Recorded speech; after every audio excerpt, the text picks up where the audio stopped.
नमस्कार सभी को। सिनर्जी आईएएस एकेडमी हिसार से मैं पार्वती आपका हार्दिक स्वागत करती हूँ। जैसा कि आप जानते हैं कि हम कक्षा 12वीं की विभिन्न विषयों का एक क्विक रिवीजन आपको करवा रहे हैं, जिससे कि पेपर से कुछ समय पहले कम समय में आपके संपूर्ण पाठ्यक्रम का एक क्विक रिवीजन हो जाएगा, जिससे कि आपकी तैयारी बेहतर से बेहतरीन हो जाएगी। अपनी उसी क्विक रिवीजन की कड़ी को आगे बढ़ाते हुए मैं पार्वती आपको हिंदी विषय के संपूर्ण पाठ्यक्रम का क्विक रिवीजन करवाऊंगी, जिसमें कि आज हम अध्ययन करेंगे हरिवंश राय बच्चन द्वारा रचित आत्मपरिचय कविता को। तो चलिए शुरू करते हैं हमारी आज की ये वीडियो। जैसा कि आप यहाँ देख पा रहे होंगे कि हमने एनसीईआरटी की पुस्तक से ये प्रथम पृष्ठ लिया है और यहाँ पर हमने हरिवंश राय बच्चन की तस्वीर लगाई है। हरिवंश राय बच्चन आत्मपरिचय नामक कविता में हमें ये बताना चाहते हैं कि किस प्रकार उनके जीवन में उतार चढ़ाव आए, किस प्रकार उन्होंने अपने जीवन में आने वाले हर खुशी और गम को किस तरह से उन्होंने फेस किया था। तो चलिए शुरू करते हैं हमारा आज का ये वीडियो लेक्चर। हरिवंश राय बच्चन इस कविता में हमें बताते हैं कि मैं जग जीवन का भार लिए फिरता हूँ, फिर भी जीवन में प्यार लिए फिरता हूँ। हरिवंश राय बच्चन इस कविता के माध्यम से हमें बताते हैं कि वो यानी कि हरिवंश राय बच्चन अपने जीवन में इस संसार का, इस सांसारिक भार को लिए घूम रहे हैं, फिर भी जीवन में प्यार लिए फिरता हूं। यानी कि इस सांसारिक बोझ को वो वहन कर रहे हैं, लेकिन इसके बावजूद भी वो अपने जीवन में असीम प्यार को लेकर घूम रहे हैं। कर दिया किसी ने झंकृत जिनको छूकर, मैं सांसों के दो तार लिए फिरता हूं। यानी कि हरिवंश राय बच्चन के जीवन में किसी प्रेमिका का पदार्पण हुआ था, कोई प्रेमिका उनके जीवन में आई थी, लेकिन किसी वजह से उनका साथ नहीं रह पाया, वो अलग हो गए। इस वजह से हरिवंश राय बच्चन कहते हैं कि मेरे जीवन में किसी का पदार्पण हुआ था, कोई मेरे जीवन में आई थी, लेकिन उन्होंने मेरे हृदय के तारों को झंकृत कर दिया था, परंतु कुछ ही समय के पश्चात वो मुझसे अलग हो गई, लेकिन मैं अभी भी उनकी यादों के तारों को अपने हृदय में संजोकर इस जीवन में घूम रहा हूं। मैं स्नेह सुरा का पान किया करता हूं। स्नेह सुरा यानी स्नेह रूपी मदिरा। हरिवंश राय बच्चन कहते हैं कि मैं स्नेह रूपी मदिरा को पीने वाला हूं। मैं कभी न जग का ध्यान किया करता हूं। मैं इस संसार का कभी भी ध्यान नहीं करता हूँ। यह संसार मेरे बारे में चाहे कुछ भी बोलता रहे, मैं इसका कभी भी ध्यान नहीं करता हूँ। जग पूछ रहा उनको जो जग की गाती, यानी कि ये संसार जो है ये केवल उनको ही पूछता है जो इस जग की गाते हैं, यानी कि जो इस जग के अनुकूल कार्य करते हैं। यह संसार केवल उन्हें ही पूछता है, उन्हें ही तवज्जो देता है। मैं अपने मन का गान किया करता हूँ।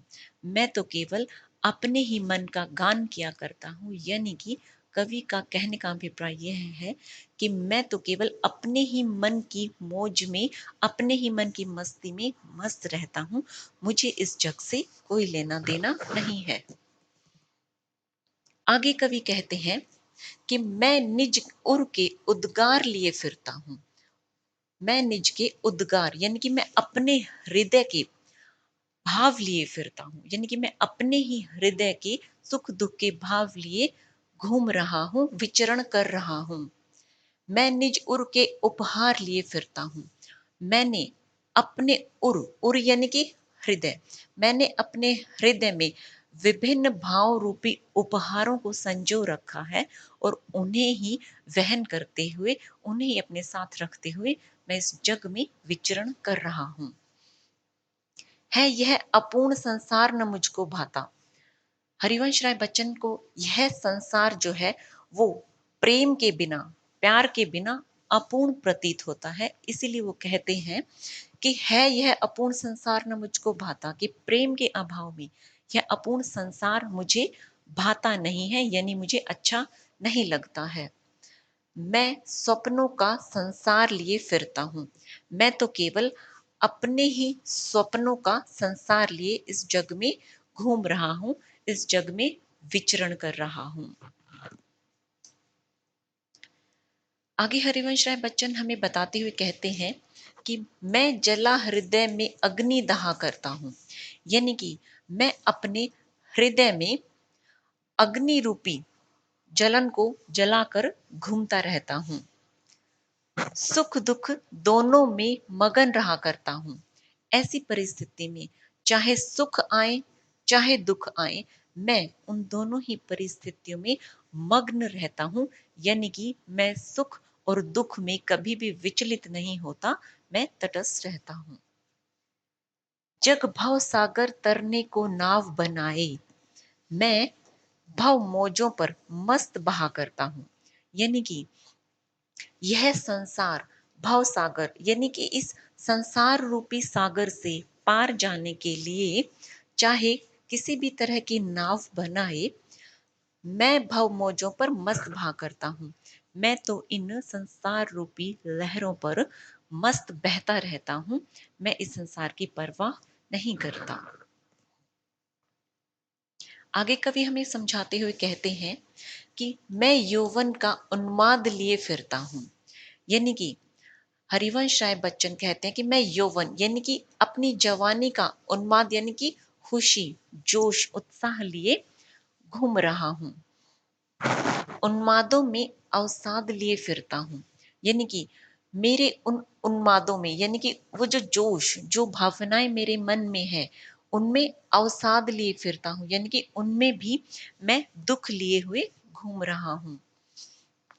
जो मुझको बाहर हंसा रुलाती भीतर, यहाँ पर हरिवंश राय बच्चन अपनी प्रेमिका को याद करते हुए कहते हैं कि उनकी यादों की वजह से जो यादें जो मुझको बाहर हंसा रुलाती भीतर, यानी कि उनकी प्रेमिका की जो यादें उन्हें बाहर से तो हंसाती हैं लेकिन भीतर ही भीतर वो उनको रुलाती रहती हैं, यानी कि वो अपनी प्रेमिका को याद करके मन ही मन रोते हैं।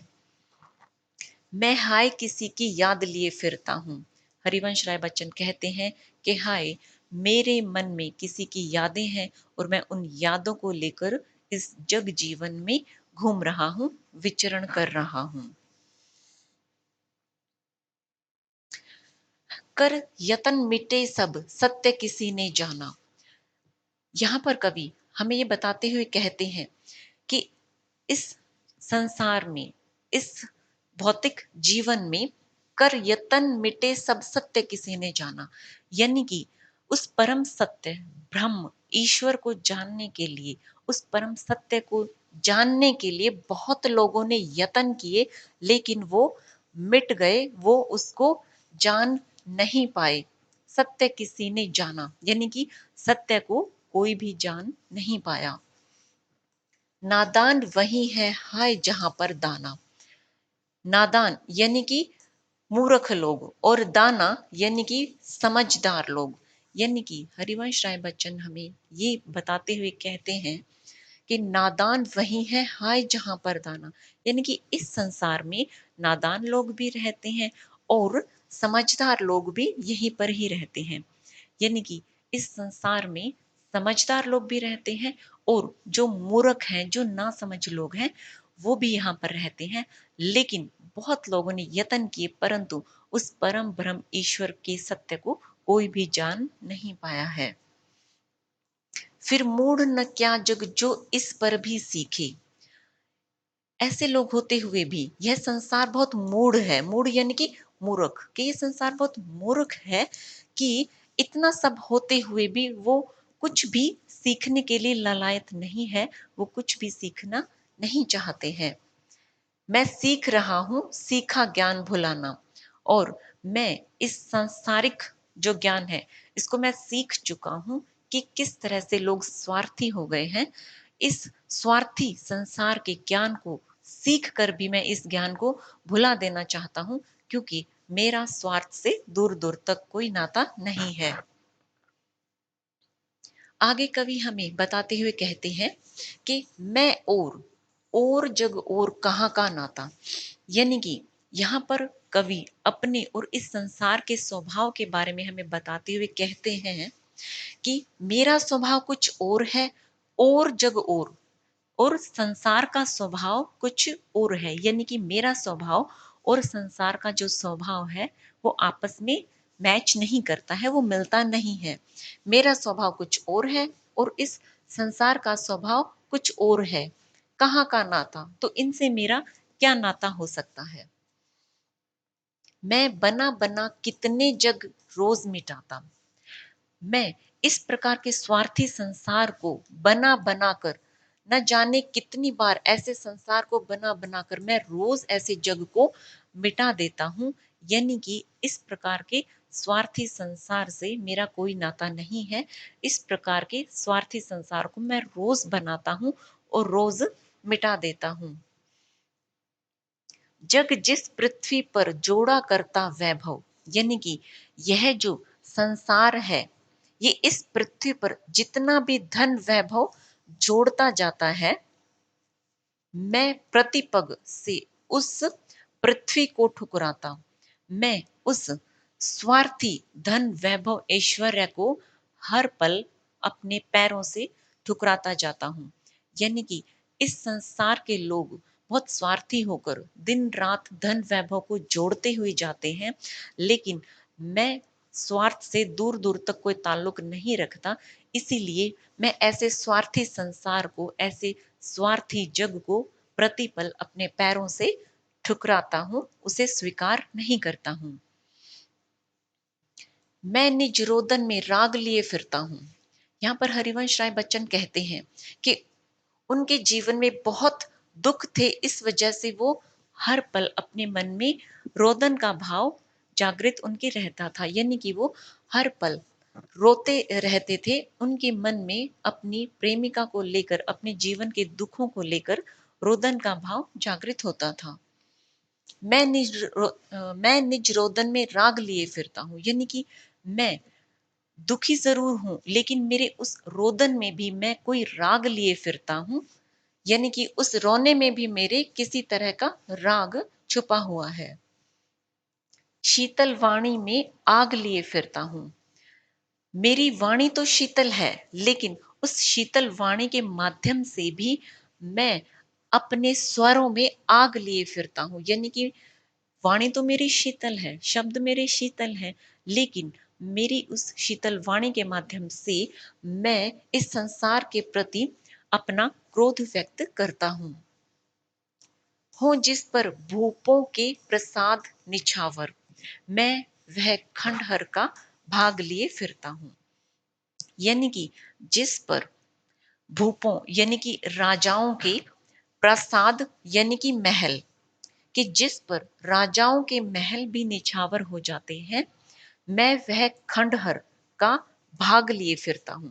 यानी कि हरिवंश राय बच्चन यहाँ पर हमें बताते हुए कहते हैं कि वो अपने हृदय में अपनी प्रेमिका की यादों का वो खंडहर लेके घूम रहे हैं, क्योंकि उनके जीवन में उनकी प्रेमिका का साथ अब नहीं है। इसीलिए वो अपने जीवन में अपनी प्रेमिका की यादों रूपी उस खंडहर का छोटा सा भाग लिए घूम रहे हैं, जिस पर कि राजाओं के बड़े बड़े महल भी न्यौछावर हो जाते हैं, यानी कि उनकी प्रेमिका की यादों के उस खंडहर के सामने राजाओं के बड़े बड़े महल भी फीके लगते हैं। आगे कवि हमें बताते हुए कहते हैं कि मैं रोया इसको तुम कहते हो गाना, यानी कि जब कवि अपने असीम दुख की वजह से जब रोते हैं, तो ये सांसारिक लोग उसको गाना कहते हैं कि कवि कोई गाना गा रहा है। मैं फूट पड़ा तुम कहते छंद बनाना, और जब मैं बहुत ज्यादा दुख की वजह से और ज्यादा रोया, तो यह सांसारिक लोग उसे छंद बनाना कहते हैं, यानी कि ये सांसारिक लोग बहुत स्वार्थी हैं उन्हें किसी के सुख और दुख से कोई मतलब नहीं है। जब कवि साधारण रूप से रोते हैं तो वो कहते हैं कि कवि गाना गा रहे हैं, कवि कविता लिख रहे हैं। और जब कवि असीम दुख की वजह से जोर जोर से रोते हैं तो यह संसार कहता है कि कवि छंद बना रहे हैं। संसार को कवि की या किसी भी व्यक्ति के दुख से कोई सहानुभूति नहीं होती है। क्यों कवि कहकर संसार मुझे अपनाए। यहाँ कवि कहते हैं कि यह संसार मुझे कवि के रूप में क्यों अपनाएगा। मैं दुनिया का हूं एक नया दीवाना। मैं तो इस दुनिया का एक नया दीवाना हूं, इसीलिए ये संसार मुझे कवि के रूप में अपनाना नहीं चाहता है। कवि के रूप में ये संसार मुझे नहीं अपनाएगा। आगे कवि हमें बताते हैं कि मैं दीवानों का वेश लिए फिरता हूं। यानी कि हरिवंश राय बच्चन हमें बताते हैं कि वो इस संसार में दीवानों का वेश बनाकर घूम रहे हैं, कि वो अपनी प्रेमिका के प्यार में दीवाने बनकर घूम रहे हैं। मैं मादकता निःशेष लिए फिरता हूं। निःशेष होता है कि जो थोड़ी बहुत उनके अंदर बची हुई हो। मादकता यानी कि नशा, यानी कि वो अपनी प्रेमिका के प्यार को, उसकी मादकता को अपने जीवन में जो थोड़ी बहुत बची हुई है उसे भी लेकर घूम रहे हैं।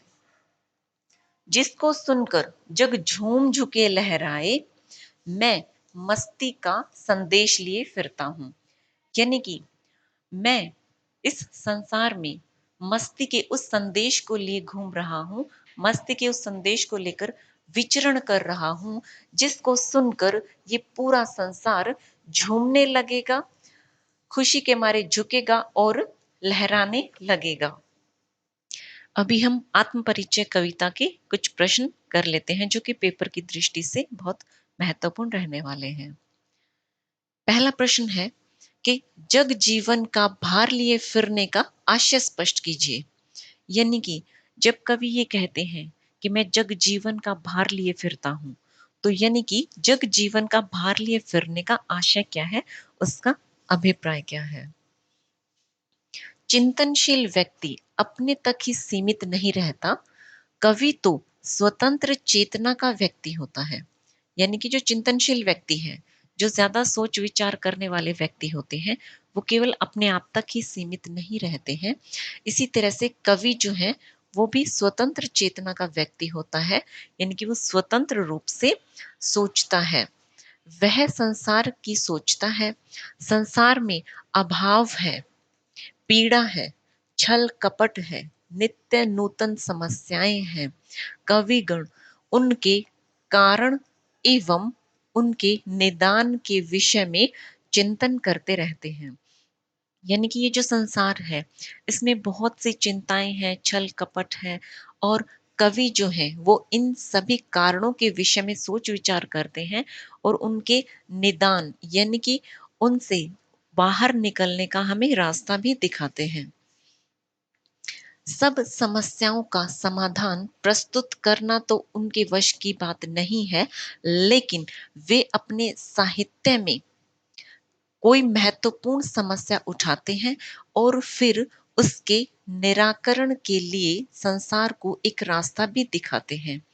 यानी कि इस संसार में जितनी भी समस्याएं हैं, उन सभी समस्याओं का समाधान करने की शक्ति तो कवि में नहीं होती है, लेकिन कवि क्या करते हैं कि किसी एक समस्या को जो सारे संसार में व्याप्त है, उस एक समस्या को उठाकर उसके बारे में चिंतन करते हैं, सोच विचार करते हैं और उसका समाधान, उससे बाहर निकलने का रास्ता हमारे सामने लेकर आते हैं। इसी कारण कवि यह कहता है कि संसार का भार अपने कंधों पर लिए फिरता हूं। यानी कि इसी वजह से ही कवि ने ये कहा है कि वो संसार का, इस जग जीवन का भार अपने कंधों पर लिए घूम रहे हैं। यानी कि संसार की समस्याओं का समाधान प्रस्तुत करने की वो कोशिश कर रहे हैं। इसी तरह एक और प्रश्न देखेंगे कि जहां पर दाना रहते हैं वहीं नादान भी होते हैं, ऐसा क्यों कहा गया है।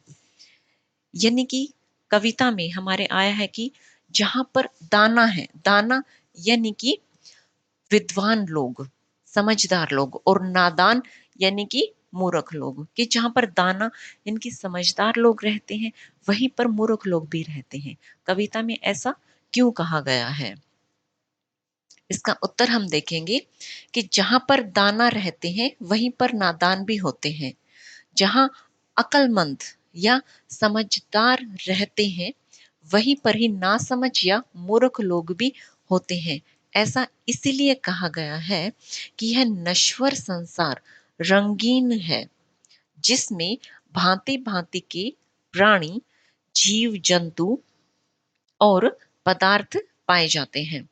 इस सृष्टि में अनेक तत्वों का समावेश है।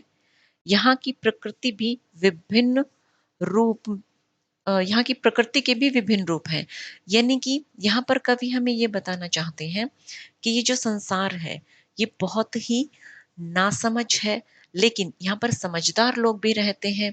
ये नश्वर संसार, नश्वर यानी कि जो समाप्त हो जाए, ये जो समाप्त होने वाला संसार है बहुत रंगीन है, जिसमें विभिन्न प्रकार के लोग, जीव जंतु, प्राणी, सभी प्रकार के लोग यहाँ पर रहते हैं। और ये प्रकृति जो है ये विभिन्न तत्वों से बनी हुई है।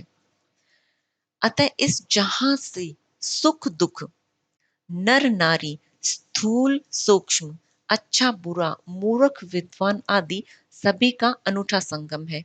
यानी कि आपने भी देखा होगा कि इस धरती पर, इस दुनिया में, इस संसार में बहुत तरह के लोग होते हैं। कोई खुश होता है, कोई दुखी होता है, किसी को सुख मिला है, किसी को दुख मिला है। कुछ लोग अच्छे होते हैं, कुछ बुरे होते हैं, कुछ विद्वान होते हैं, कुछ मूर्ख होते हैं, कुछ स्थूल और सूक्ष्म की बातें करते हैं, नर नारी भी होते हैं। यानी कि अपने आसपास के माहौल में भी, अपने आसपास के वातावरण में, अपने आसपास के समाज में अगर हम देखेंगे तो हमें विभिन्न प्रकार के लोग देखने को मिलते हैं। यहाँ पर कवि हमें यही बता रहे हैं कि इस जहां में यानी कि इस संसार में विभिन्न प्रकार के लोग रहते हैं। यहाँ सुख है तो दुख भी है, नर है तो नारी भी है, अच्छाई है तो बुराई भी है। इस प्रकार एक अच्छे व बुरे का या एक के विपरीत दूसरे का अटूट संबंध है। यानी कि यहाँ पर एक तरह की चीजें कभी भी नहीं चलती हैं। ऐसा नहीं है कि सब सुख ही सुख चल रहा है, सब जगह दुख ही दुख चल रहा है, ऐसा नहीं है। सुख के साथ दुख है, जहाँ नर है वहां पर नारी भी रहती है। तो इस तरह से कवि हमें कहते हैं कि अतः जहां पर बुद्धिमान रहते हैं वहीं पर नादान भी रहते हैं। इस तरह की सारी बातें बताने के बाद कवि हमें बताते हैं कि जहां पर बुद्धिमान लोग रहते हैं वहां पर नादान लोग भी रहते होंगे। तो इस तरह से हमने अपनी इस कविता का सस्वर वाचन भी कर लिया है और इसके महत्वपूर्ण प्रश्न भी कर लिए हैं, जो कि परीक्षा की दृष्टि से बहुत उपयोगी हैं।